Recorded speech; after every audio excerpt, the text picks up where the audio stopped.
മണ്ണാർക്കാട് കുമരംപുത്തൂരിൽ പെട്ടിക്കടയിൽ മോഷണം. ബുധനാഴ്ച രാത്രി കട കുത്തിപ്പൊളിച്ച് കടയിലുണ്ടായിരുന്ന പണവും സിഗരറ്റ് അടക്കമുള്ളവയുമാണ് മോഷണം ചെയ്യപ്പെട്ടത്.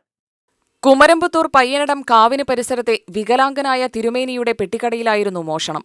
ഇന്നലെ ഒരു നടന്ന സംഭവം, പെട്ടിക്കട കടയിലുള്ള സാധനങ്ങളെല്ലാം ആരോ കള്ളന്മാർ കൊണ്ടിരിക്കുക.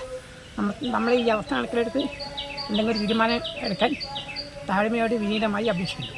10 വർഷമായി കുമരംപുത്തൂർ പഞ്ചായത്ത് നൽകിയ പെട്ടിക്കട നടത്തിയാണ് തിരുമേനിയും കുടുംബവും ജീവിക്കുന്നത്. പോലീസ് അന്വേഷണം ആരംഭിച്ചു. ഈ പൂട്ട് പൊളിച്ചിട്ട് സാധനങ്ങളെല്ലാം വാരി വെച്ച് കൊണ്ടുവരുന്നു. ഒരു 50,000 രൂപയുടെ മുതലുണ്ടായിരുന്നു, ഒക്കെ കൊണ്ടുപോയി. ഇയാളാണെങ്കിൽ സുഖമില്ലാത്ത ഒരാളാണ്, ഞങ്ങൾ ഇതുകൊണ്ടാണ് ജീവിച്ചു പോണത്. അത് എല്ലാം വാരി വെച്ച് കൊണ്ടുപോയി. അയാൾക്ക് മരുന്നിനും എനിക്ക് എല്ലാം കൂടെ ഞങ്ങൾ ജീവിച്ചു പോണത് ഈ ഒരു കട കൊണ്ടാണ്. അതെല്ലാം നഷ്ടപ്പെട്ടിരിക്കുന്നു. രാവിലെ വന്നപ്പോൾ എല്ലാം വാരി വെച്ച് പുറത്ത് കിടക്കണമെന്ന്. മഴക്കാലം ആരംഭിച്ചതോടെ പലയിടത്തും മോഷണം പതിവായതായി പരാതിയുണ്ട്. പോലീസ് ജാഗ്രത പാലിക്കണമെന്നാണ് നാട്ടുകാരുടെ ആവശ്യം. UTV news, Palakkad.